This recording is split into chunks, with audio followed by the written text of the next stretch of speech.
Happy Friday. How's it going? Oh, of course, I'm YouTubing Amelia right now, and I'm like, damn it, no, we started shit. We started shit, yeah. Amelia, the no bullshit herbalist, South. How you doing, man? I'm great this morning. How are you? Oh man, I love it. Where are we talking to you at right now? I'm in Connecticut. I'm in the eastern side of Connecticut near Rhode Island, and that's for anybody that doesn't know, they don't care, but for anybody in New England, it makes a difference. Yeah, I went to school at University of Hartford, actually, so I'm a okay, so you know, I'm I grew up staring at Connecticut from Long Island. Yeah. There's nothing wrong with New York. It's just like everybody in Western Connecticut is like, oh, that's just New York. Fuck them. And yeah. I'm not one of them. Yeah, I hear you. You know what? Eastern Connecticut, what was it? Old Glory. Best head shop I was ever at, and somebody told me recently it was still there. It's in Waters, in Old Saybrook. Oh, okay. So I don't go down to Old Saybrook very often. That's like an hour drive. So no, just it's on the east side, and we used to go to our annual fraternity like formal there, and coincidentally, not so accidentally, there's a giant head shop right next to where that was. Nice. Like, all right, we're gonna head out to the head shop before the formal happens, just to casually browse, nothing else. Yeah, of course. Yeah. Well, cool. Welcome. I'm excited to talk about anything that comes up here, but like just to paint a quick picture here, we actually kind of we got into the show and we kind of thought we were going to talk about one thing, and it's turned into a completely different thing than we thought, because the idea of health, as it turns out, is a lot broader than what we sort of like the biohacker community says. Mm-hmm. Like, it's not all about red lights. Honestly, the backlash that's going to happen from the biohacking community, I can't fucking wait. I was all in, and I'm like, wait a minute, we're all douchebags.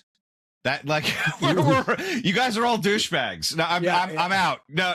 Like I'm all for making your body as good as it can, your environment as good as it can. But when you only give a shit about you, go fuck yourself. Yeah. If this isn't for everybody, go fuck yourself.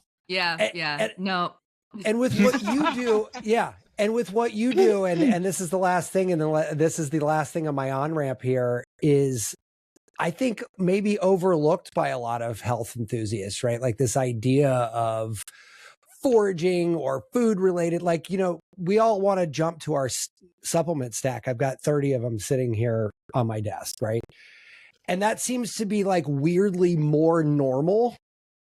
I take supplements too. Yeah, there's nothing wrong with taking supplements. I'm not saying we don't, but I'm saying it's more sure normal. Matt's not looking at 5 of them as actual herbs. So no, I get that. Actually, one that I am looking at as an herb though, like hawthorn. We talked about this, right? Yeah. Here's the thing. My first order of business is, hawthorn's good for you. Like, let's go to Sprouts or Whole Foods and find a hawthorn pill. Like, it doesn't occur to me to do it. Nobody bothers trying to understand why the hell they're taking this stuff. They just want to take the stuff because somebody told them to take this stuff. It's a lot easier to just do that. Dr. Oz had it on his show. Yeah. Dr. Oz that happens all the time. And I will say something. I don't know if this has anything to do with the biohacker thing, but what you said after that was a lot of people, they don't pay attention to this. They don't get into this. Mm-hmm. I cannot tell you how many of my clients, like probably almost 100% of the people that I've worked with as like doing a consultation, I'm the last person that they've ever tried. Yeah. They're like, I did this. Finally, they go see the herbalist. And guess what? The freaking herbalist helps them. Yeah. Right. Yeah, well, I empathize. I'm an acupuncturist and Chinese medicine practitioner, so awesome. Same boat, it right? Happens. Like, you're dying and now you need my help. Yes. No one can tell you what was wrong, and you expect me to pull magic out of my ass? Thank you. Thanks for making my life easy. Why did you come when it first started? A lot of times we are the ones that can tell them. We can pull the magic out of our ass. That's why they come. And they're like, holy shit, why didn't I do this earlier? Exactly. Yeah. Yes. Right. So what got you into this? Like, how did you get to doing what you're doing? Oh gosh. So do you want to know about the foraging or the herbalism? I mean, listen. Look, it's a long form show. It's a long format show. People fall off after about an hour and 5, so we got to wrap it up before then. But you take your time. This is a meandering, lazy I'm river. Interesting, I promise. No, look, we will listen to whatever you say. Let's get into it. We'll probably say something jackassery afterwards, but we'll love it. I feel like my origin story is a little bit more boring. Like when I started foraging, because I didn't know like basically jack shit about herbalism. I started foraging back in like 2006. So it's been 20 years. Hold on. I'm sorry to cut you off, Amelia. And you'll if you haven't figured out, Matt and I are both fucking ADHD as all hell. Are you wearing turkey tail mushrooms as earrings? Yeah. That's fucking amazing. Fucking amazing. I foraged them. Yeah. I was just going to ask, did you forage them? Yeah, okay. Of course, yes. That is awesome. Yeah. So that is that I did not. I made them myself. Lots of people like them. Oh, there you go. So sorry to derail you there. No, it's okay. So I got into foraging back in 2006 because I was fucking poor. Sure. I was poor, and I lived in this really crappy apartment in Bremerton, Washington, which is outside of Seattle, Washington. And out there, I don't know if any of your listeners are in the West, but out there, surprisingly, yes. Yeah. So there's they have a blackberry festival every year because there's a specific kind of blackberry called Marion berries that grow wild out there that literally like so many people hate them because they're Portlandia did a sketch on that. Roadsides and like everywhere, absolutely fucking everywhere are blackberries. And I was just like, hey, look, free blackberries. Because blackberries and raspberries are literally like the gateway drug to foraging because everybody can recognize a blackberry and a raspberry because they look exactly the same at the grocery store as they do out in the wild. Sure. Same exact thing. And it's everything in the rubus genus, just FYI, anything that looks like it's probably a raspberry or a blackberry or related to it they're all edible. Everything in that whole genus. Food in the forest I will actually consume with reckless. I'm not so worried about like if I recognize something, I'm cool with it, but mushrooms scare the shit out of me. That happens to a lot of people, and then a lot of people like they get all excited. They're like, "Oh my god, you know about mushrooms?" And I'm like, "Dude, I know like 20 mushrooms out of the 200,000 fucking mushrooms there are. I know enough to not poison myself and some good ones to eat, but I'm not a mycologist, so like I know enough. I might know maybe 30, but." Like not definitely a professional doing that. And I would guess it's geographically slanted. Like relevant, where you've lived, you probably know most about those. And you know, I know a lot of mushrooms in my region, but even then I'll be out in the woods and I'll see something and say, oh, that looks cool. What the hell is that? I want to figure it out. And sometimes I don't know. Like I'm part of some mushroom foraging groups on like Facebook and stuff because like, hey, what's this? I don't recognize like what I would expect from somebody in your position. Yeah, well, that's... I'm in 12 mushroom groups. Look, you know, I love that Reddit subgroup. I learned so goddamn much on that Reddit group. Yeah. People are like, please don't eat that. Please don't eat that. Please don't eat Yes. Yeah. Oh, well, the big one is enoki versus deadly galerina because I found those for the first... I found enoki mushrooms for the very first time in Ohio. This woman, wonderful lady, actually hired me to fly out to her property in Ohio to teach her foraging. Wow. She flew me out there, paid for a hotel and everything. Yeah, it was awesome. And just her and I, we did the whole like 45-acre property. It was amazing. But we're wandering around in her woods looking for morels because this was like I think the end of April 2 years ago. And we could barely find anything. I finally were like, screw it. We found a couple. We're done. And I turn around. I look at this tree. I saw a mushroom on a tree. I'm like, that kind of looks like enoki. And I got really close. I'm like, holy shit, I think this is enoki. And I'm like, I'm taking pictures. I cut it off. I'm in all these mushroom groups. I'm like, oh my gosh, is this enoki? I want to know if this is enoki because I'm pretty sure it looks like it. It's got the moist, glistening tops and it's in the right formation. And like, I didn't want to wait. We like started a little fire in her backyard and put a cast iron pan on top of it. So you're a witch. Were like paying our. Well, we got some ferns, so ostrich fern fiddleheads, and we were cooking those up, and we were cooking up the morels. And I'm sitting there like on my mushroom groups on Facebook, desperately trying to confirm that these were enokis, because I'm like, I'm pretty sure they're enoki. And I got like 10 people telling me, yeah, those look like enoki. So I was like, all right, should I try them? And she was like, I'm not touching them. I don't want to risk it. And I said, fuck it. I'm going to do it. And I ate them. They were like the most delicious mushroom I've ever had, ever. Seriously. Now, like we were eating. Are those the ones? Why with like did little... I think they were native to Japan though? Enoki? They grow them in China and Japan, I think. They grow them on purpose. If you see them in the Asian market, enoki mushrooms, they look like this like stack of little white ghosty things. They're the ones with like I mean that's I've only ever had them associated with Asian food. Yeah, that's not what they look like in the wild. They actually, so what they do in cultivation in Asia is they put the mycelium in the dark basically, and they cover it with something. It's just like, I don't know if you've ever seen anybody force rhubarb plants, like you put it in the dark and make sure that it's growing in the dark, and then all of a sudden you've got this mushroom and it looks like a friggin' ghost, these little tall weird looking things. Right. Totally different when it's growing out in the wild. It's usually growing on the face of a tree. It's like middle of winter you find them sometimes, or early, March through April. It's one of the only ones you can find in the cold. And it's freaking absolutely delicious. But the problem is it does look similar to deadly Galerina, which will kill you.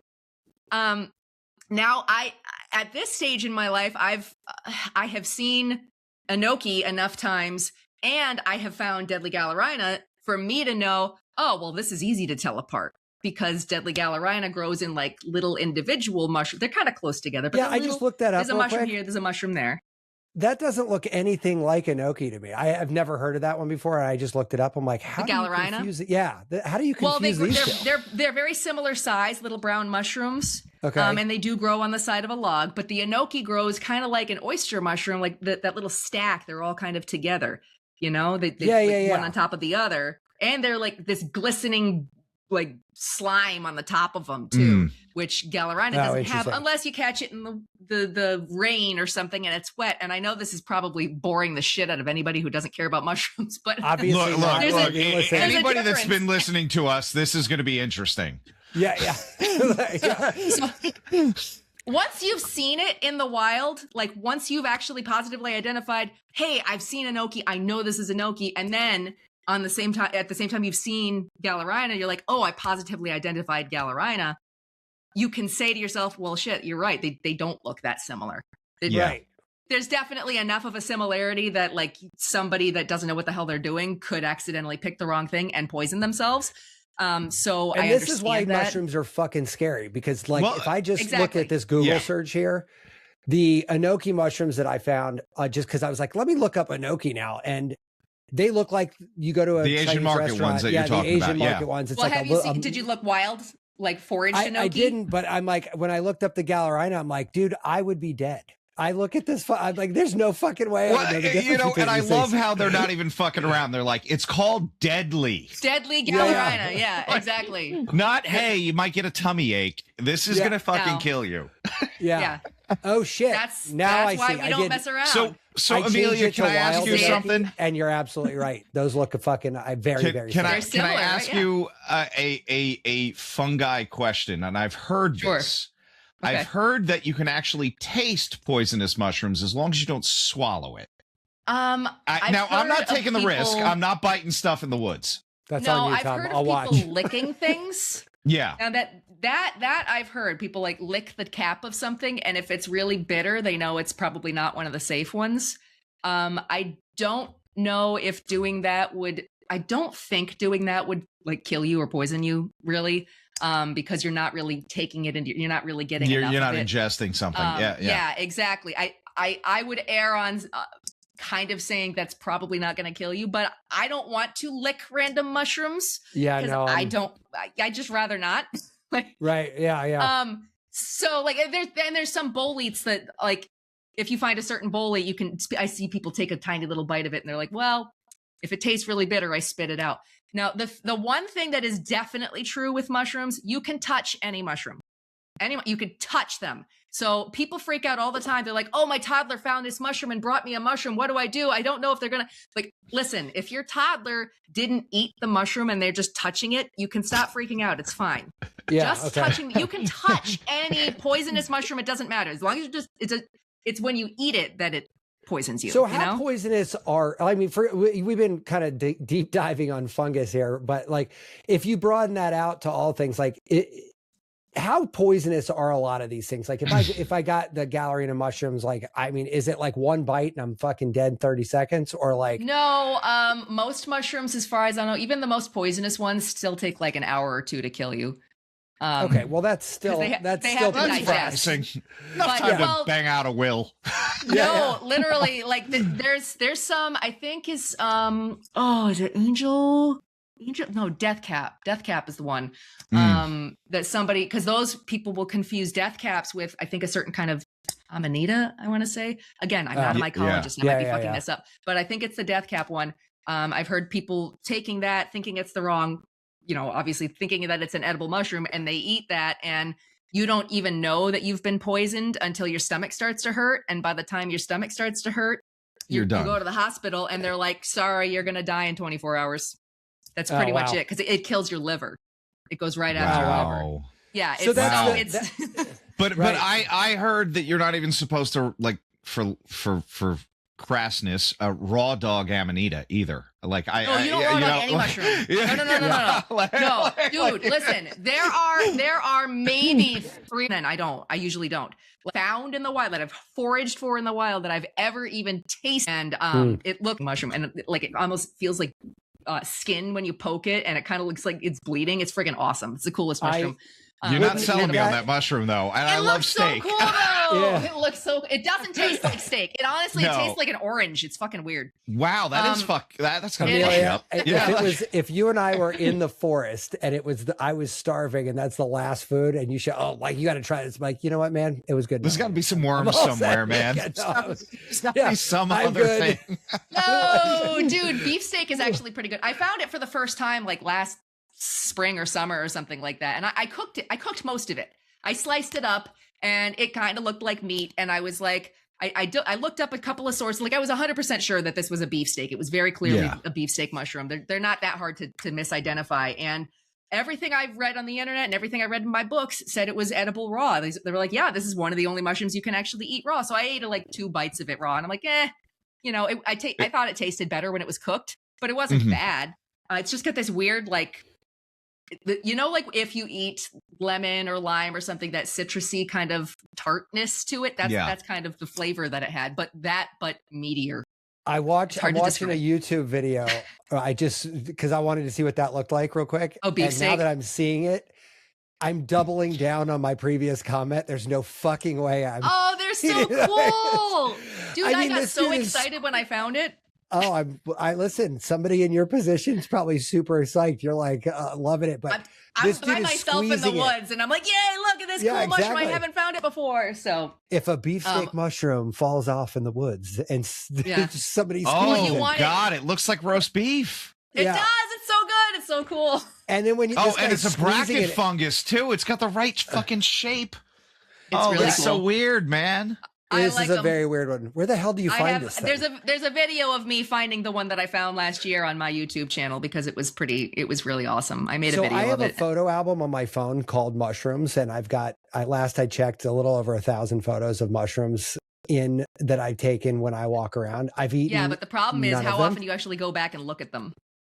Often enough, because every time I take a new one, I'm like, have I seen this one before? And I start scrolling through, and I mean, we don't get that many mushrooms here in Baltimore, right? Like, I mean, unless you're in the woods. There's plenty, man. You're just not looking. Yeah. Well, no, I'm talking about in the suburbs of Baltimore, in the neighborhoods that I'm, Okay. Oh man, I've seen fairy circles outside of around my development. Oh, really? Nice. Yeah. That's where I should start transitioning into talking about the herbs and things. Back to where you said you were asking how I got started with the herbalism stuff. I started when my daughter was born back in 2009 because I had a colicky baby. And I don't know if you guys have kids, but when you've got a kid, one that was born babies can't have anything. There is nothing safe you can give to a baby. like other than breast milk. Like nothing over the counter, no medications. Your doctor just says, good luck, hope the baby's okay. And that's it. And so I had like an herbalism book and it said, try chamomile tea. And so I tried chamomile tea and that helped. And then she had really bad gas. So like a couple weeks later, and I was like, oh shit, what do I do? And try catnip. Oh, that helped. So all of these things, I'm like, I started treating my child. And then it turned into, I'm going to start treating myself with these herbs. And then I realized, I found out in like 2017 or 18 that you could be an herbalist. I'd never even heard of that before. And I was like, holy shit, this is amazing. So I started taking classes. I started learning. And I've been learning ever since. Every good herbalist is always constantly learning. And I've come to realize in the last like 6 months to a year-ish that most herbalists that have had any kind of decent education, we probably know more than your damn doctor, honestly. No, that's not surprising at all. I mean, we have to ask you so many. I've had the last like 5 clients that I've done a consultation for are like, my doctor didn't ask me half of this shit. And I'm like, yeah, because your doctor doesn't care. Your doctor's not paid to it's care. Not part of the treatment path. Exactly. Well, it's also not part of their training ever. You know, it's so foreign to them. We are trained to look for the root cause of what's going on with you. The first thing you learn as an herbalist isn't herbs. It's the digestive tract and how important the nutrition is that's going into your body and what that's doing to your body. That is the very first thing that you learn. And that's, I'm honestly, I started an herb school this year. That's the first thing I'm going to be teaching my students, how freaking important is what you put into your body on a day-to-day basis, because that determines who you are, your constitution, how your body's going to work or not work, all these other things. I've done a lot of education now in nutrition because of how incredibly important that is. There's a big difference between figuring out what's the root cause of your problem. Okay, well, I can throw some herbs at you. I can absolutely give you some herbs that will help deal with your symptoms, but giving you herbs that will help you stop your symptoms or reduce your symptoms isn't really that much different than a doctor giving you pills that will reduce or stop your symptoms, right? What I want to do for my clients is figure out, why are they getting these symptoms in the first place? What is causing this to happen? Is it a vitamin deficiency? Is it a mineral deficiency? Do they have leaky gut? Do they have SIBO? Do they have psychological issues? Because I've learned how to do that, how to help people with psychology as well. So the whole person, I look at the whole person, everything that goes into you and what's causing your issues. And we work on that, you know, instead of just like, it's not just herbs, because nobody has a deficiency of herbs. Like you don't, you're not taking enough herbs. You possibly don't have enough vitamin B or, you know, magnesium in your body. Maybe you don't have enough iron, but you're not taking enough lemon balm, you know? Right. Yeah, right. So herbs are part of that whole holistic treatment plan of helping somebody, you know? And you know what's really sad? You know what's sad about that commentary? We had a guest on recently whose daughter ended up having SIBO, right? And he went through what I can only explain succinctly to you as the most frustrating conversation with a doctor outside of like cancer or something big that I've ever heard, right? As it turns out, day one, he's an internet kind of sleuthing guy. He's got some resources. Yeah, it wasn't, didn't AI basically say she's got SIBO? Day one, he's like, Doc, it might be SIBO. Can we do a test and figure it out? The doctor's like, no. Months go by. Exhaustive testing, needles and prods and tests and this and that. He finally goes, wait a minute. A SIBO test is a breath test? Fuck you. I'm doing it anyway. Found out she has SIBO, antibiotics. She's cured in 2 weeks. And okay, well, here's something to know. Just FYI, the antibiotics cure you in 2 weeks, but most of the time it comes back. No, and listen. Well, they basically carpet bombed everything and left a void. Hole. Yeah, well, he's down the rabbit hole enough. I think that she's probably he immediately restocked the pond. Yeah, but my point is like that guy had a conversation that could have been months, could have been avoided. Forget about the torturous pain and the fact that it was with a child who didn't want anything stabbing or prodding her. Like you know what I mean? Like all you have to do is talk with the right kind of person who knows what the hell they're talking about. And that's the really sad part about it, because nobody, listen, I'm going to blanketly say this, even though I realize it's not true. Nobody fucking thinks about calling an herbalist. I got a ton of friends with resources and and intelligence and ChatGPT and all ways they could have come to this conclusion, and nobody that I know with very few exception, does. There's still people out there that don't know what an herbalist even is. And well, it sounds like a woo-woo witch. Not all of us are trained the same way too. So there are different levels, different grades of herbalists. That the problem with being an herbalist in the United States is that there is no governing board that like certifies, that licenses us. That so you're actually I have a certification. Well, yeah, and there's nothing. I'm not saying that there's a lot of idiots or anything like that, because there might be some herbalists, but you can be the kind of herbalist who, hey, I took a quick class and I read this one book and now I'm an herbalist. Yeah. Or you can be the kind of herbalist who is like, I've been studying this shit for 5, 10, 15, 20 years. I'm still studying. I'm still learning. I know a lot about the human body. I know a lot about nutrition. I know a lot about herbs. There's a difference, and where that's the only problem in the United States. Like in the UK, you can't call yourself an herbalist unless you've gone through a very extensive like clinical program, and then you're part of the medical system pays you for that. Me, I don't. It's a double-edged sword, Amelia. Yeah, it's a double-edged sword. Believe me. When I got here, we could take insurance. We were a licensed profession, but that only happened in the 80s. And we're still like last call. We're still the ones that aren't getting invited to the table. And look, I'll say it about my field. There's a lot of shitty acupuncturists out there. Yeah, you got out. You have a master's degree. You're a master now. No, that's not how that works. And you have to have a lot of experience. Yeah. What if you don't have experience, Amelia? What was farmer? A farmer, okay. So was that Black Sun Farm? Yeah, that's my farm. Yeah. So 2014, I was getting divorced, and the only way, this is my fun villain origin story, right? Villain origin story. I was getting divorced, and I knew that my ex could not handle paying for like the house with the kids, plus me and an apartment and all that other stuff. And I found a farm apprenticeship. So I went and I did a bunch of interviews, and I got an interview, and I got a position as a farm apprentice. This is just like a temporary thing. Like, I'm going to go do this to get back into the workforce, learn some skills, because I'd been a stay-at-home mom for like 4.5 years. Right. And I went from being a stay-at-home mom to working on a farm 50, 60 hours a week. Wow. I barely saw my kids. It was not fun because I love my children, but that was the thing that taught me how to farm and how to grow things. And I learned a lot more about foraging. Like my boss wasn't teaching me jack shit about foraging, but when you're weeding row after row after row of vegetables and stuff, you learn to recognize plants. Sure, when you're seeding all kinds of stuff, you learn to recognize what things look like at the different stages of growth. And that was a huge part of getting me the training that I needed for like the next 3 jobs I had were on different farms. I've worked at retail greenhouses.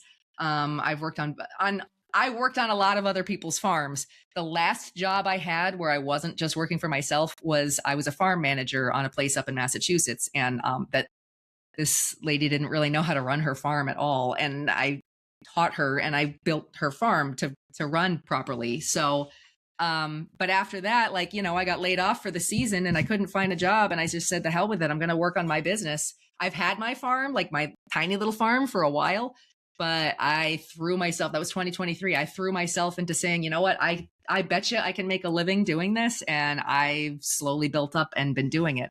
And that's why I have such a large social media following, because I've just been making content all the time, teaching people. And there's people out there that have probably never taken one of my classes, but they still learn a lot from my content. So when somebody says, oh, hey, I don't want to pay for your class, I'm like, you could pay for my class instead of watching 700 hours of content. Yeah.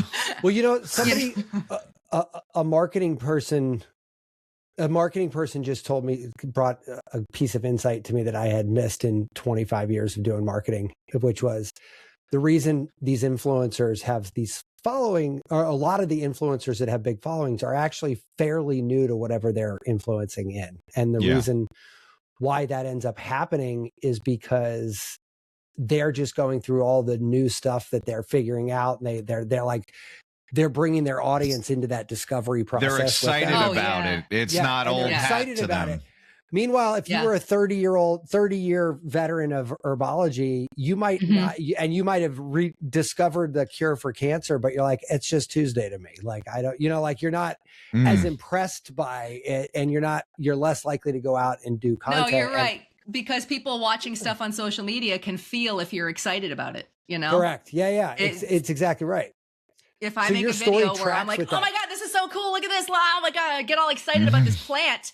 And some people won't give a shit, but the people that want to know about this plant are going to be like, hey, this lady's at least interesting. It's entertaining. And then, oh, hey, cool. She also wrote books and she teaches classes. That's really neat. Maybe I should do that. Maybe I'm into this. Maybe I should be following her. Yeah. And that's why before we hit record, that's why we were sharing that story about the ethnobotanist that we had on. We're like, how do you get 27,000 people excited about ethnobotany? I'm like, oh, you just talk about it passionately. Like, that's it, period, full stop. Yeah. There's no more magic, to it. But so what does it look like what are people coming to you for? What are a couple for examples? Well, what are they coming to me for with their symptoms, or what is the problem? No, just like, how do you get to what are a couple like classic cases of why somebody might seek you out? Is it illness? Is it nutrition? Is it, most people have physical symptoms, something like, oh, I have had IBS for 20 years, or I've got this horrible rash on my skin and I can't get rid of it. I've had eczema for years. I've had rosacea for years, and the doctors keep just giving me creams and the creams aren't working. Or what's it? Some, like maybe fibromyalgia, something like that. I will tell you that almost every single person that I see, almost every single one has gut problems. And that's like guts that's universal across the board. Yeah.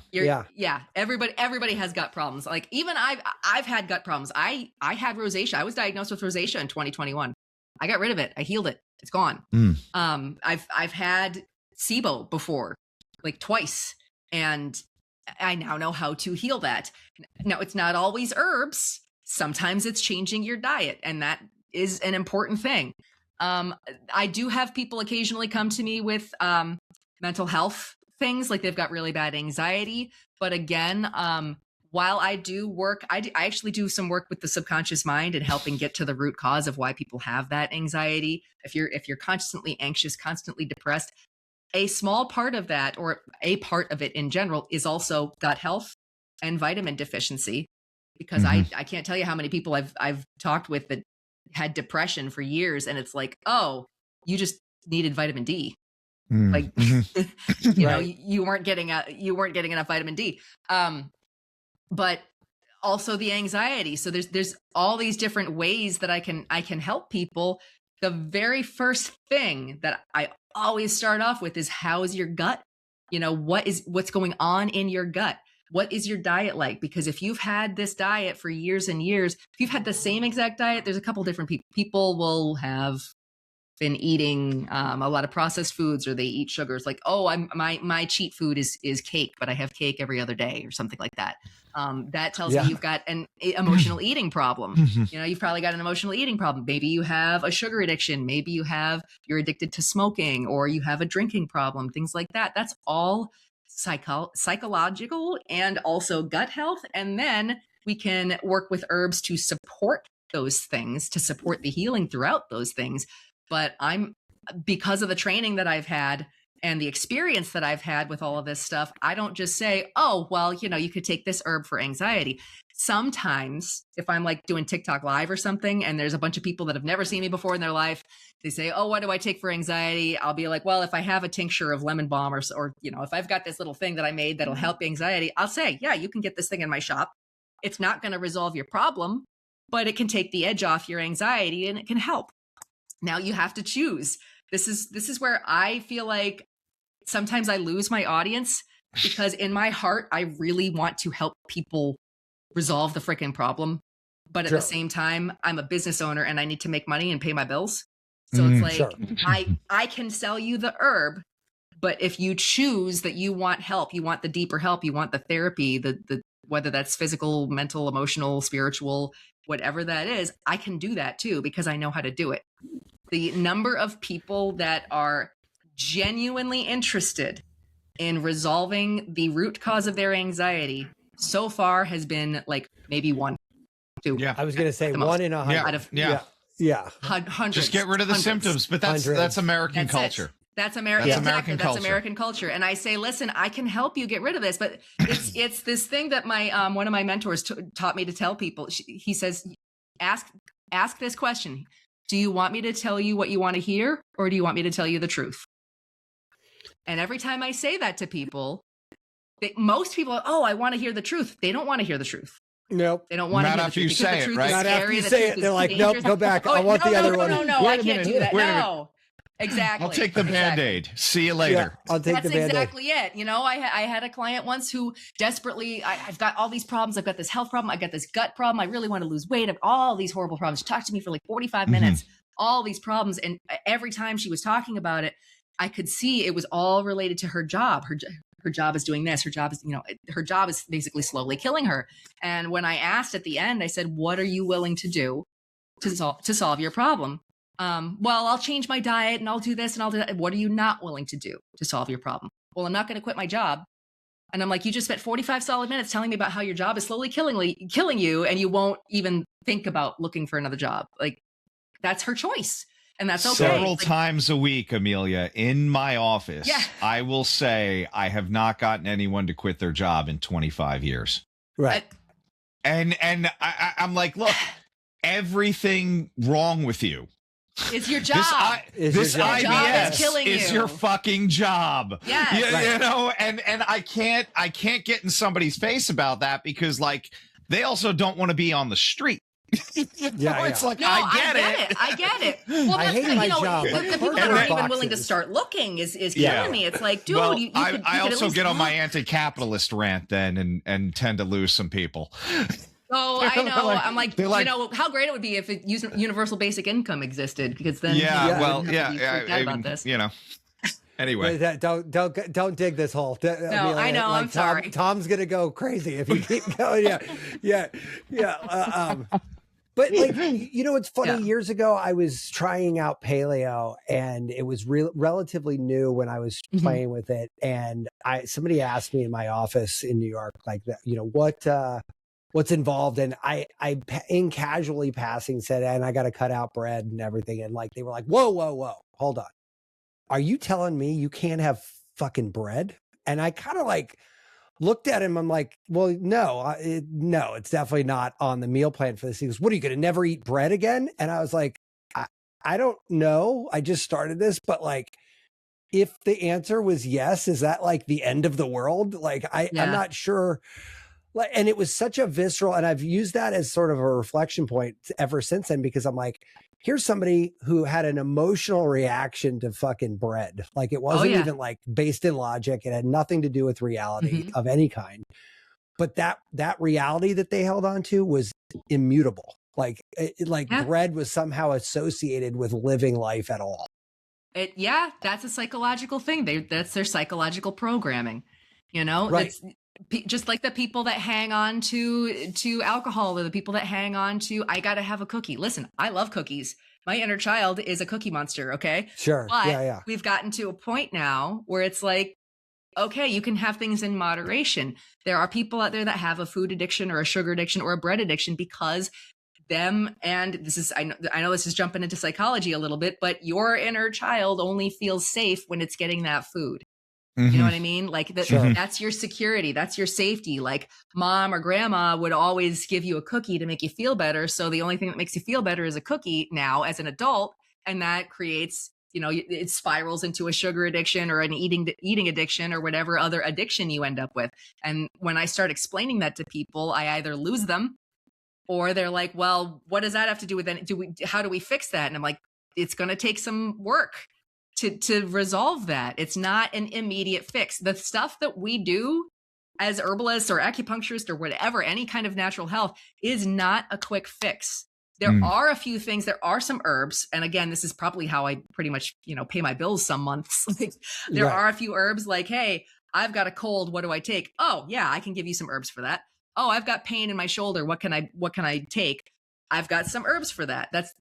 acute symptom treating kind of thing. Sure. Right. Which if that's how I'm paying my mortgage that month, I'll deal with it. But at the same time, I'm very clear with people. Listen, this isn't healing the wound. This is treating the symptoms. Yeah, I this want is you a triage. to understand that nothing else. difference. Yeah. You ever offer selling aqua tofana? I believe there's probably a big market for that.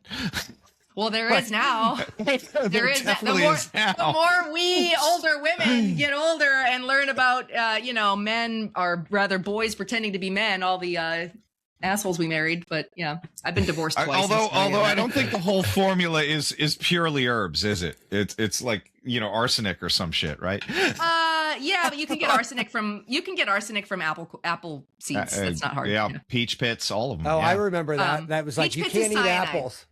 Cyanide, you're right. You're absolutely right. Peach pits is cyanide. Apple seeds are arsenic, I think. Yeah, pretty sure. And then somebody, I remember that when that little, urban legend started circulating, they're like, you can't eat apples, it'll kill you. And I'm like, how many apple seeds would I have to eat? Yeah, and no, you can eat a lot of apple seeds.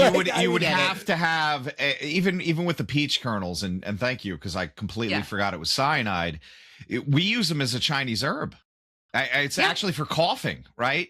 And people are like, how can you do that? It's got cyanide in it. People take them for like cancer support and stuff now. You also have to eat like 1,000 of them in one go.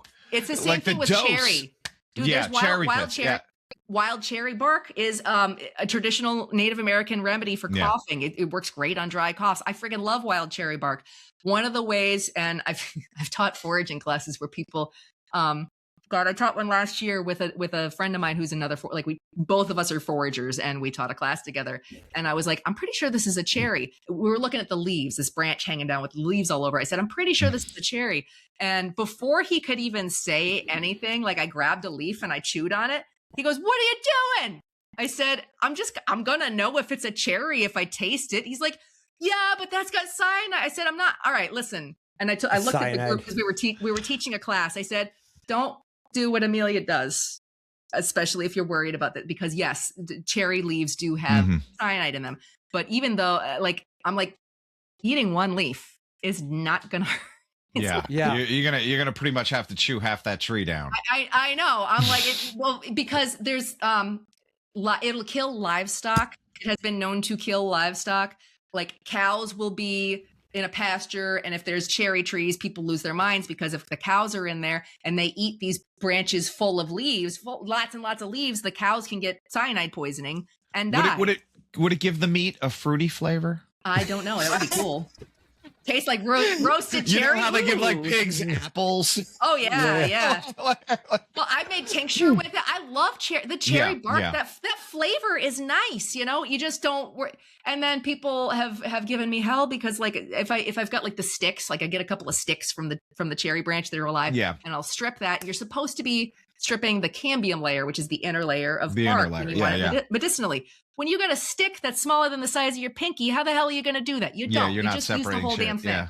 So I just do the whole damn thing. And people are, oh my God, that outer layer's got cyanide. I'm like, no, it doesn't. It's fine. You're getting a teaspoon of this shit. It's not. I get the concern, but like 2 aspirin. Okay. Whole bottle of aspirin. Not a good time. And exactly. So it's that dosage dependency. You're getting so much more damage from all the pharmaceutical shit you're on. Yeah. That too. Yeah. Or you take an ibuprofen every day, but then you give Amelia a weird look because she wants to give you some burdock root or something. It's like, hello. We had this we had this conversation too. He's like, all these people are taking these supplements and they're talking about how pure their water is, and then they're microwaving their keto diet thing in the plastic bowl. Yeah, in the plastic. I'm like, yep, that's right. So when you're walking, I guess it's, if I'm reading you right, it seems like you kind of have a constant headwind with people sort of saying look, you're sort of my last stop. I've tried all these other things, but even you, I don't really want to listen to you. I don't want to commit to this.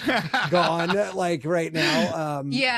Well, I think it's because of the way I personally practice. There aren't a lot of other herbalists out there with experience in psychology. There are a few, I actually know one of them, Kelly Hugart. So shout out to Kelly if she ever listens to this. But she does like the hypnotherapy and working with the subconscious mind. But the vast majority of herbalists don't have a freaking clue, which is one of the reasons why I'm actually going to be teaching this stuff at a couple of herb conferences cool. later this year. So I'm giving talks about that because it's a really important part of healing.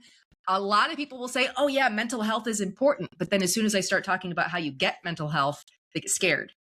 Because it's scary to let go of all the things that you've been holding on. If you've made wrapped up your entire identity in I'm an anxious person or I have depression and that's like who you are at a core level, getting rid of that is scary, you know? Well, and it's so hard where they're not even honest about it, right? They're like, I'm not, like, I'm not making it happen to myself. No, you absolutely you really are. Yeah, exactly.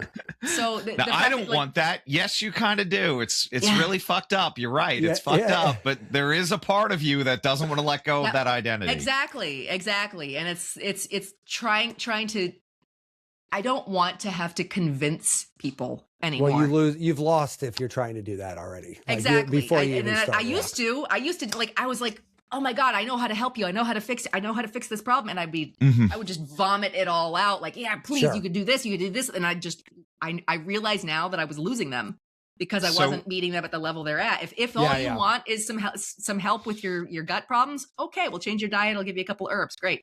But if you want to absolutely heal who you are, I can do that too. You just have to pay me. One of my mentors, teachers in Japan used to say, I don't give advice.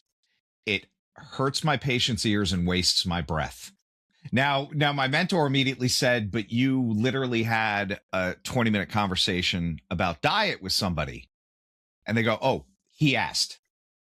You know, so it was like, I'm not going to go out there and just drop everything I know on somebody because it's wasting time. Sure. Yeah. You know, but when they ask, oh, look, maybe you're ready. You know, I'll go through I usually ask people, I have a question on my intake form now, which is, do you want help? And it's check boxes: physically, mentally, emotionally, spiritually, sexually. Check whichever ones you want. All of the above. Great. That means I'm going to start asking you some in-depth questions. It's all of the above comes with a warning label. You're like, no, only check this box if you really want the answer. Like, or when they come in and they're like, I didn't know we were going to be talking about my cycle. I didn't say anything about my cycle, and I'm like, it's messed up, it's right? It's part of everything. Like, you are not just your stomach. You are not just your uterus. You are not just your brain. You are not your symptom. Even when it's just physical pain, right? Even when it's just physical pain, right? It's like my shoulder hurts. Okay. Yeah. Well, we can work on your shoulder, but is this a lifestyle thing? Is this, is this an area that you're holding because of something else going on? And I do see, and you're probably seeing this too, where more and more people are open to that, but it's so foreign to them because in Western medicine, if it's a heart problem, I go to the cardiologist. If it's a skin problem, I go to the dermatologist. If my teeth hurt, I go to the dentist, and they don't even think that's part of the body. I know. You know? And your teeth, if you have problems with your teeth, that can kill you. Everything. It goes into the rest of your body. We had a guy on the show literally drawing. He has a clinical device where you bite down on it, like that tap paper. That was super cool. And it senses like 3,000 different touch points, and they can actually trace back through your fucking bite all these physical ailments. It's wild. Really? But he said, what did he say? Less than 5% of dentists in the United States even know this thing exists. Yeah, they might actually have the tech, and they're using it the dumbest way possible. Yeah. And so it's fascinating because this guy was like, this should be part of not just dental training, but medical training, because like doctors should be able to be like, hey, have you had your bite? And then he starts going through basic stuff. He's like, TMJ even, right? Well, you can see TMJ, but when he's like tinnitus, okay, great. Still in the head. And then he's like, all of these other things, gut stuff. So speaking gut, before I forget again for the fifth time, everyone gut is the belle of the ball. Everyone's yapping about gut everywhere, right? Like you can't see a commercial, a biohacking meme, like nothing. There's nobody not talking about gut. From your lens, what do you think is the most contributing factor or factors to people having fucked up guts? Like what are you seeing on your stress side? and sugar are Stress the two, and sugar? are probably two of them. Yeah.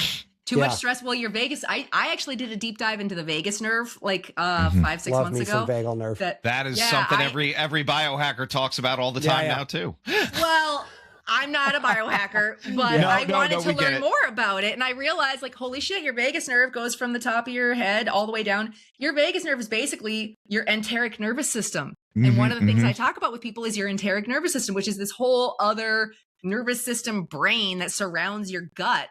And when you are stressed out, or when you're allowing the outside world to stress you out too much, it goes straight to your gut. That's why you get a gut feeling. That's why you get cramps in your stomach when you're upset. All of that stuff is related to your vagus nerve.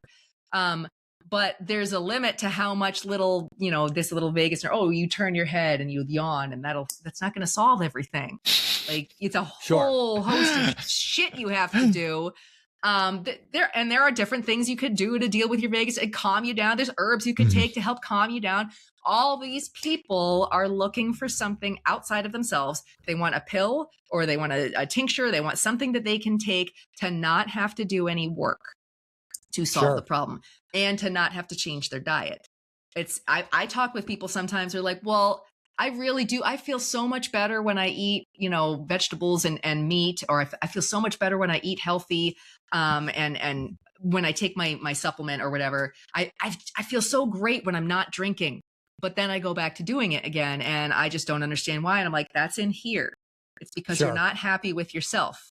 If you don't like, love, trust, accept, respect, and protect yourself totally, completely, unconditionally, you are going to keep fucking up your own life. And that's one of the things that I also teach. So I feel like you aimed that at me, Amelia. Yeah. I'm not. Are you looking at me, lady? I swear to God. Did I do something to upset you? Yeah. No, it's just so many people don't get. I will say that sometimes on social media, and nobody gets it. Nobody gets it. Nobody cares. Nobody gets it. They're like, oh yeah, mental health is important. What does mental health mean? You have to ask them, what does mental health mean to you? Well, it means I'm happy. Okay, where does that come from? That's not the problem. Well, I have anxiety. Okay, why do you have anxiety? I have trouble talking to people. No, that's a symptom. I have trouble with anxiety. No, that's a symptom. Why do you have that? What is the actual freaking problem? Some of it's your gut. Some of it is your programming. And until you find somebody that can help you with both of those things, or I don't want to even say a therapist, because there are so many shitty therapists out there. I mean, it's not even funny. Yeah, they're in the strip mall next to the shitty acupuncture. Oh my God. There are thousands of shitty therapists. It always cracks me up. The massage therapist in the mall, you go in there and you talk to them. They were like a fucking engineer in Asia, right? Yeah. Right. I'm here, so I'm doing Tuina, but like, I developed bridges in China. And you're like, my God. Oh, fuck. Yeah. Sorry. No, I'm talking little lower. But when people go like, I need therapy. Yes, therapy is great for your mental health. Okay, what kind of therapist are you seeing? Because in this country, and this is my hot take, so there's going to be people that bitch at me and get mad at me. We love hot takes. Unless YouTube bans us. So I really think that most therapists, the vast majority of therapists that I've ever seen, suck at their jobs. They don't know what the hell they're doing. And a big part of that is because they've never been through it. The therapist or psychologist who is going to be able to help you is somebody that has been in your shoes. That's what, and I was never in AA, but that's one of the things that AA was like founded on, is the people that can actually help you get through it are the people that have been through it themselves, when they've had that experience. Because a psychiatrist, why does somebody become a psychiatrist? Because they want to know more than you. They want to know more than you.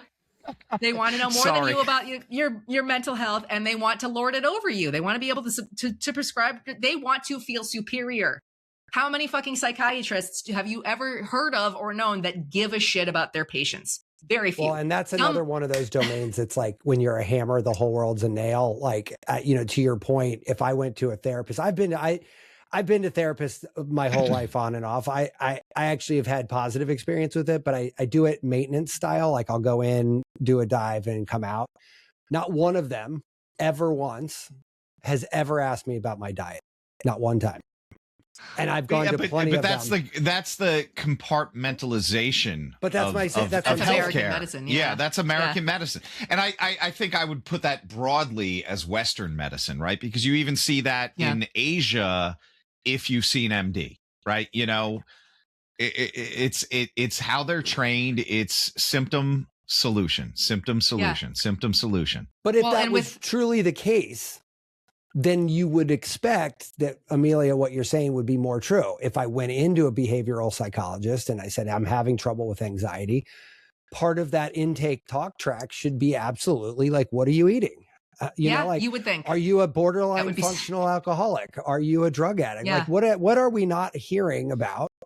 And I think that psychologists are probably more attuned to the more acute things. Alcoholism, drug abuse are probably like two questions they would ask right away, right? I just walk into my doctor's office probably a little high and saying like, hey, listen, just FYI, I smoke weed. And like, it's not a secret. I don't walk in there being like, I'm depressed and I'm going to give you no real information to work on. I'm sort of like, look, if we're in this wall and it's quiet, I'm telling you anything you want to know. I don't care. I don't really care. But they don't ask. I was going to say, are they asking? No. Because like I've done that where I go into my doctor, I say, this is this. Oh my God. Oh, is it almost a year and a half ago? I had a big problem with periodic limb movement disorder, which I still what the fuck have. Is that? Oh, it's fun. It fucking sucks.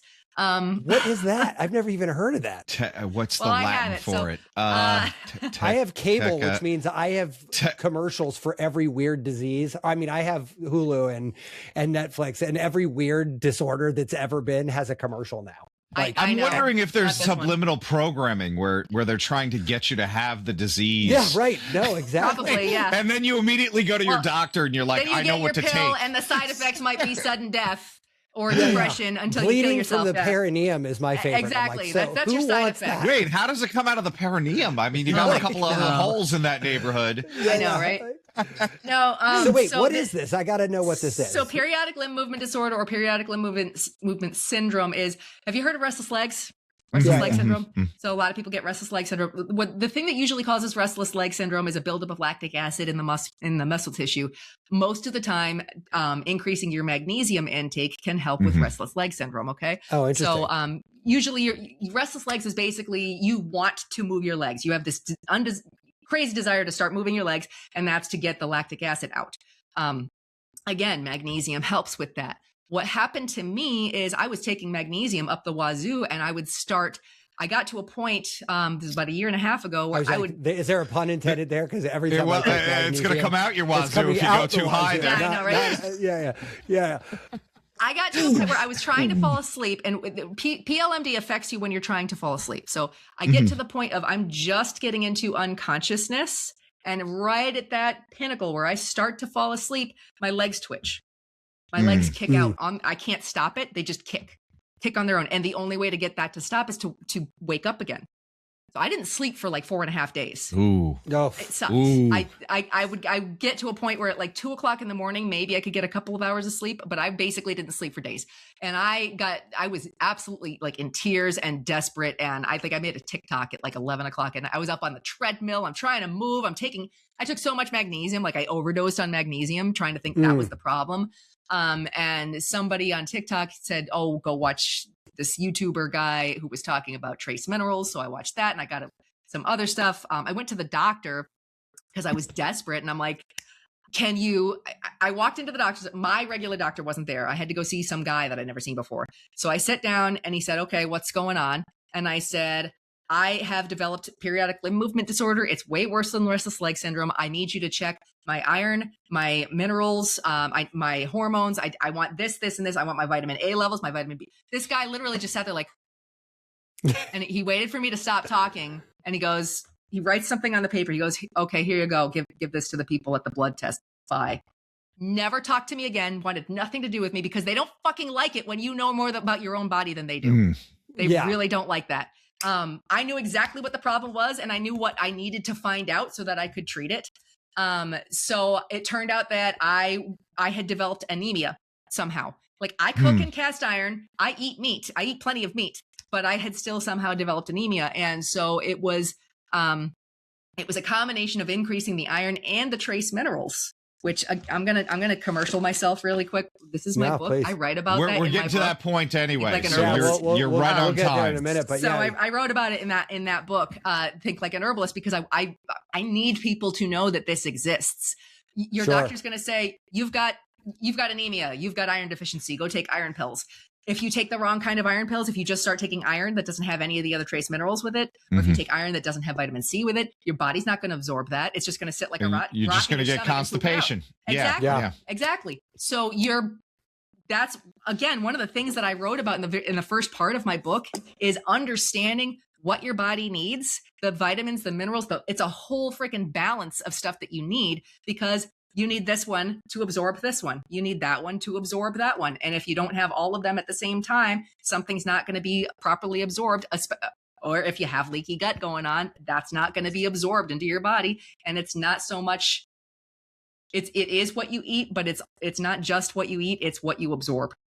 What your body is actually This is such absorbing. a recursive story. When branched chain amino acids first came out, there was this whole thing about this. They're like, yeah, BCAAs are great, except for, and then the guy who kind of landed it for me, he's like, if I had 8 tires, if I had 2 windshields, 2 steering wheels, and 6 tires, how many cars could I make? And everyone's like, well, you can kind of make 2. He goes, but you can't. So really you could make 1, and then you've got all these spare parts laying around that aren't useful. And I was like, oh, that fucking makes total sense. But we've been having this, that was 15 years ago when I had that conversation, you know what I mean? Like, and it's like, we still haven't learned our lesson that the answer is this complete picture, not like spot fixing something where you're like, all right, I'm going to half do this, because if I don't have the other thing, it's kind of useless. Well, it's the same thing. Can I say something about herbs? Because you are talking to the herbalist, and I have to bring this back to herbs a little bit. So the herbs themselves, like, this is one thing I like to talk about with people, and I want more people to understand, which makes a lot of sense once you hear it. If you say you want aspirin, right? You need an aspirin for something. You're going to get that little aspirin pill. Now that originally, salicylic acid came from a plant, right? So willow bark, plants, it's actually meadowsweet, believe it or not. A lot of people think it's willow bark, but meadowsweet. Really? Yeah, meadowsweet is the one that came. Yeah. Meadowsweet is the one. Because that's funny, because I've taken white willow bark. No. Willow bark has it. What I'm saying is that's not the original source. The guy that originally invented aspirin was taking it from meadowsweet, because meadowsweet is high in and meadowsweet actually is high in methyl salicylates. So just like birch, my favorite tree, birch, methyl salicylates. So the tree or the plant itself, one of the phytochemicals is salicin, which when you take that into your body converts the salicin into salicylic acid, which then gives you the pain relief. You have to take a lot of it to get that. All right. So the pharmaceutical people said, oh, I'm going to take this salicin and I'm going to extract just that. You have to understand that plants are whole medicine. Sure. That plant has more than just salicin in it. It's got other constituents in it that all work synergistically with each other in your body. The plant chemicals work synergistically with your body together, all as one. Pharmaceutical industry says, this is the active constituent. I'm going to suck this one little thing out. I'm going to multiply it by like 10,000 and put it in a little pill, because then I can patent that pill and make money off of it, and sell you the pill. And you take this pill, this is what Western medicine, American medicine is right now. You take the pill because that's what you can buy at the store, and that stops your pain. Over time, especially if you keep taking it over and over again, it'll put a hole in your stomach. It will hurt. It'll burn a hole in your stomach, because that constituent, that salicin, was never meant to be just taken in isolation in your body. It was meant to be a part of the whole package with the other constituents, which is why when I make the herbal medicine stuff that I make, I'm making whole herb medicine. I am working with the entire plant. So you're not just maybe that's the strongest part. I make birch tincture, right? Which is methyl salicylates. It works for pain. You do have to take more of it than the little pill. And the little pill that you take will last for 12 hours. Whereas my tincture, you got to take it every 2-3 hours kind of thing, because it's a plant. But people, they're not getting a hole in their stomach from taking the plant. Right. They're not having just any of those that other little side tiny effects. detail. Yeah. That's a huge detail when you think about it. That's what turns people I've gotten so sick from being on all these medications. And it's not that medication in general is bad. I'm not dissing the entire medical industry. Sometimes medications save people's lives. That's fine. But the vast majority of people do not need to be on 15 or 20 different medications. You probably maybe need one, maybe you need one. Well, you're taking the others for the symptoms you get from the first one. Exactly. Which even if you like, there's even a chance in hell you don't need that one. You could do it, do something else. And like I said, I'm not a doctor, so I'm not about to tell anybody to stop taking all their medications, but somebody that's dealing with that many symptoms, it's like, did you know if you just changed your diet and did a couple of things differently, maybe added a couple of herbs instead, you could probably not be on all that shit? Well, that sounds like effort. I know, effort. But you are fighting the perennial headwind here is that we were taught the exact opposite. Like you go to the doctor, you get a pill, you take 2 and call them in the morning. Like that's just, I find myself having that same bias, even though I know better, and I still end up catching myself time to time. I've had a couple times. The PLMD originally was so bad. By the way, I didn't tell you what solved it. It was the iron and the minerals together, that combination, and beef liver obviously gives you a lot of that. So I solved my own freaking problem. Did you just liver king this shit? Yeah. Liver's good. Yeah. But I solved my own freaking problem, but I still needed the doctor to do the tests. So you can get the blood work. Yeah. And that's what I tell my clients. I'm like, dude, you could tell me all you want, but if you don't have a test done on this, I'm not going to be able to help you figure out what the hell. To back it. You know what? Maryland is so litigious, right? We got Hopkins here. We got all these great medical schools and some really well-trained doctors. The one thing that I think they got right, and you end up paying out of pocket, but you could walk into a LabCorp or a Quest and say, I want this test done. And as long as you pay them, they'll do it. The problem is for the average person, they have no idea what they're fucking ordering. They have no idea how to interpret the results. And, maybe this is a good application for AI, but at the same time, the average person is not going to know enough to ask the right question to know what test to order. And then the reference, interpreting that's a nightmare because reference, I just had my testosterone tested yesterday in a physical. I got you started the subject? No, I didn't start it yet. It was just my regular physical. But sorry, we're guinea pigs a lot. No, that's fine. Yeah. What was your testosterone level? Did they give it to you yet? 525. So, oh wow, you're doing all right. That's pretty good. For a 50-year-old dude. For a 50-year-old guy, that's not too bad. But here's the thing. You know what reference was on that same test? What? I was dumbfounded. 200 to 1800. It was 225 to 250, I think was the reference range. I forget what the upper one was, but it was they both started with a 2. Like I know that for sure. And I was like, if you didn't have any idea what you were talking about, you took this test at face value, you are going on an anti-testosterone supplementation routine. Like you're like, fuck, I'm double what I need to be. I need to tap this back a little bit. 500 makes no like fucking sense. Is just below like midline for that, but that's what we consider midline, like health enthusiasts. And like the thing that I've tell my kids when they ask about all these numbers, I said the numbers on these bottles are to keep you from dying, not to keep you healthy. Like these are just like, you know what I mean? Like RDA is and they're not even like, oh, by the way, you happen to be a male with this much body fat and you weigh this much. Like they're not dialing that in. And even when we were doing Chinese herbs, they're like, okay, how big is the person? Right? Like why? Of course that makes fucking sense. You don't like your vet does this. Is it a Chihuahua or a fucking Great Dane? Yeah. Like, and they're like, oh yeah, I just gave, send them out the door. And you're like, you just gave them the dose for a 140-pound woman. And that's a 300-pound dude. Yeah. Why? Because that's what we start at. Just see what happens. Yeah. So Amelia, once people come to you for this, do you find people kind of stick with you? Like once they realize, like kind of get their head around this, like talk about the people. You got lifetime. Oh, can you call them? You can't call them patients. You got to call them clients. No, they're clients. But that's been the hard part because I've grown. Obviously, I've learned more. I've grown more. I've changed things up a little bit. But I don't usually see people more than 2 or 3 times at the most. They don't. Oh, interesting. So they're a lot of people don't just, they don't come back after that. But well, because the first time it's a big to do the initial consultation. And then I give them all of their evaluation stuff, like all their suggestions, yada, yada, all that stuff.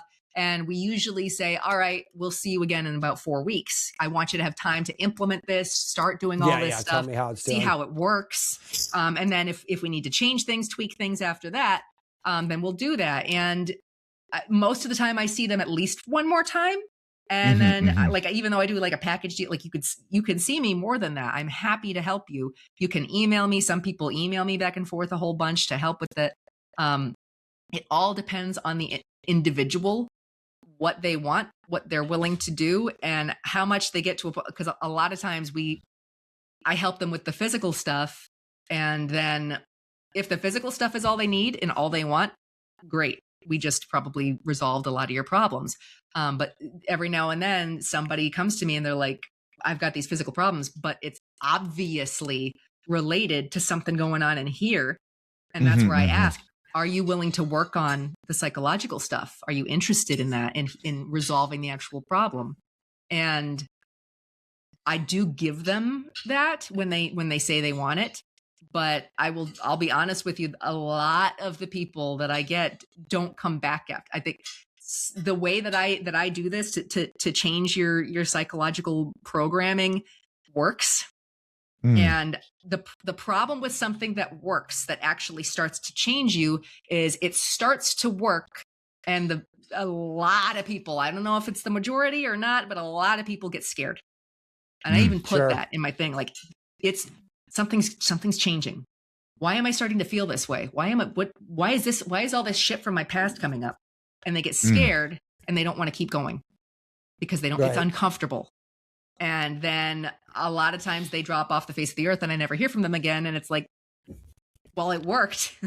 Yeah. Well, it worked. You know, good news. It worked. Whether you wanted it to or not, it worked. I know it works because it's the same exact way that I healed myself. And I've helped lots of people with this, but, and then some people only want to take it to a certain level. Like I have healed this part of myself to here.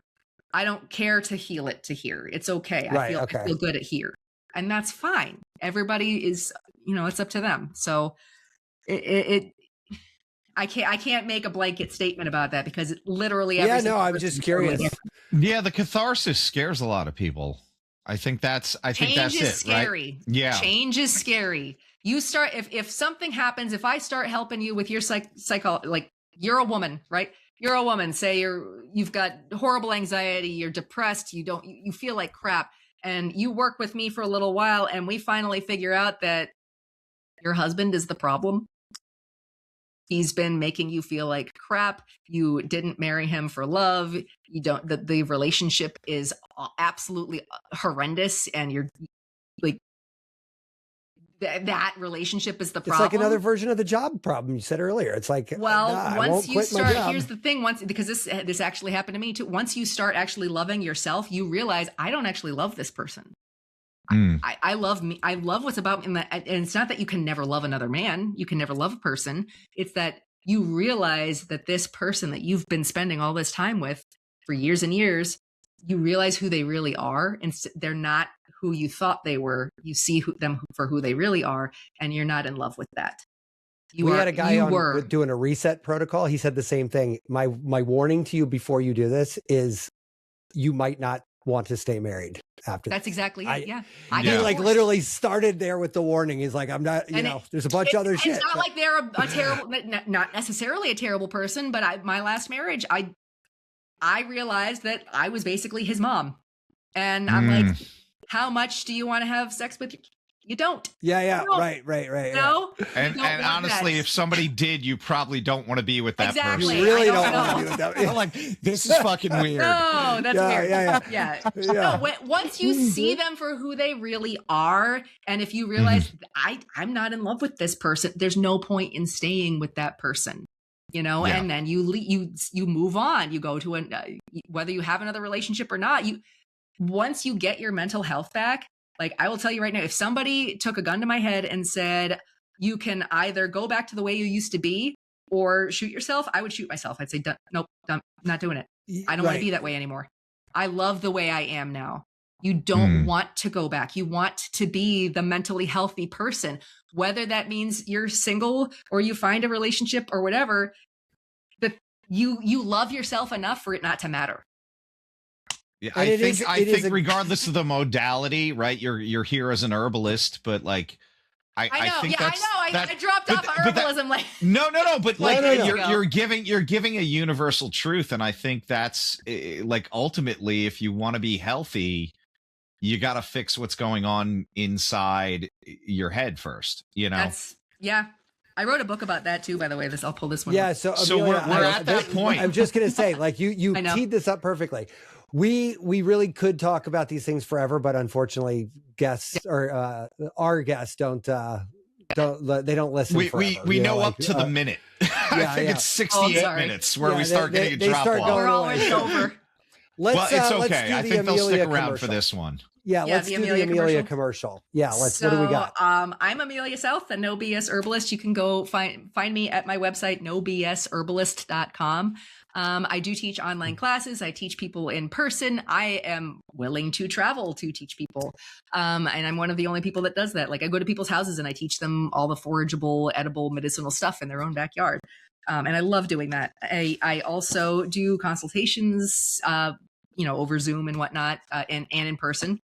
I'm a foraging instructor. So I have a book. This is my foraging book. It's called Forage and Heal. I don't know if it's like going backwards. There's a lot of QR codes. We're going to link to it too in the show. Yeah, everything will be. We're not concerned. God. All right. I'm picking up that book. There's that. The QR codes, most of those go to like one of my YouTube channel videos. So it's like, cool. Here's the picture of the thing. And then you go to my YouTube and here's a video of that plant. So this is the one that's probably my bestseller right now. Think Like an Herbalist. This is the one that's like, I worked very, very hard on this book. The whole first section is all about preventing chronic diseases, chronic issues from happening. And then the second section of the book is the healing remedies, herbal remedies, herbs and nutrition stuff for different organ systems, different parts of your body. This is the most common compliment that I get on this book. The most common thing people tell me is, holy shit, I can understand this. They say, holy crap, I can understand this. They've read a lot of the other books. So they tried other herbalism books. They don't get it because it's just, it's written for herbalists or I wrote this for normal people. It's a textbook. It's a textbook. Yes. Yeah. Versus like, this is so you will understand what the hell your body needs. Plus and is that an award on the front of that book? Yes, it is. You can puff out your chest a little. Look at that. I got an award. That's an award-winning book, reviews. Matt. Yes. Yeah. So it's a good book. This is my cookbook, Wildcrafted Eats. So these are all recipes. Most of the recipes that are in here are with wild foraged foods. So there's a lot of fun stuff in here but there's a couple of other, like if you go to the farmer's market. Death cap mushrooms, right? Yeah. No, I don't teach death cap mushrooms. But there's a lot of stuff that you can find that's easy to find, So I love this cookbook. I think it came out great. And then this is my book, Uncovering Amy, which is how I healed my inner child and got my mental health back for the first time in my life. Oh, wow. So, I basically had multiple personality disorder. And I like your approach, man. You're like, let's kind of go down the list and tick it off, and we'll, God damn it! Now I want to talk to you about what is it? DID? DID, dissociative identity. Yeah, I can come back if you want, but this is the book. We would clearly. I think we all hit it off pretty good here. We would love to have you back. That's actually becoming a growing trend with our guests. Where we're just getting better and better fucking guests, man. Yeah, at some point, we are like, wait a minute. I know you're here to talk about this thing, but like, can we come back to this? Because the number of people, Matt and we get off the call and we're like, I would fucking hang out with that person. Yeah. I like that person. Yeah. I walk around all day going, all these fucking assholes. All these assholes. And then I come here for an hour and I'm like, I don't hate people. Yeah, that was a nice person. No, I hear you. I've been trying to get out in public more and go to different events and things. And I've done vending booths at a couple of expos. I've talked at different things. When I'm talking with people and I'm teaching people and I'm working with people that are in this mindset, it's freaking great. If I go to the grocery store, I'm not talking to any of those people. No. Oh God. I don't want anything to do with like the normal people in town. Yeah, and it's funny because I'm the weirdo that goes to the grocery store and spends like 75% of my time in like the produce section and cover the rest of the store in like 3 minutes. It's like I've been spending more time in the meat section sometimes, when I can. But honestly, I've got a couple of friends who are meat farmers, and I'm like, I got to call you up. I got to come down and get some better stuff. Let me get the freezer chest cleared out. Right. I literally just got my cow. I got like 500 pounds of grass-fed beef. Oh, that's awesome. Yeah, I raise meat chickens, and I just got the email yesterday. They're on their way, so I'm going to have a bunch of meat chicks running around. Nice. Nice. Yeah. I got to tell you, my kids even, and they're not health literate like I'd like them to be. Trust me, they're teenagers. You know what I mean? I think we're in the after conversation now. I almost but they, you know what they say? They say they taste the difference. Grass-fed hamburgers, they're like all in. They eat a regular hamburger. Amazing, like, dude. There's a huge difference between eating a Cornish rock chicken, which is the big fat white ones, and a Red Ranger. Red Rangers are absolutely fucking delicious. And that's the one I finally got because I raised the Cornish last year. I was like, these are bland. They taste like the grocery store. The Red Rangers, totally like, this is what a chicken is supposed to taste like. This is what a chicken is. Yeah. Yeah. Well, listen, we'll next time you have you back, we'll talk about chickens a little bit more. I'm interested. Yeah. Sounds good. Amelia, thank you so much for coming. Thank you for having me. You made our Friday morning. Yeah, exactly. All right, guys, enjoy the weekend. Talk to you next time. Bye. Be subversive, irreverent. Health is wealth, but you knew that. Everybody knows that. But so is following us on social media at Irreverent Health. And check out our website for more exclusive content at irreverenthealth.com. Oh, I like this. Thanks for tuning into this episode of Irreverent Health.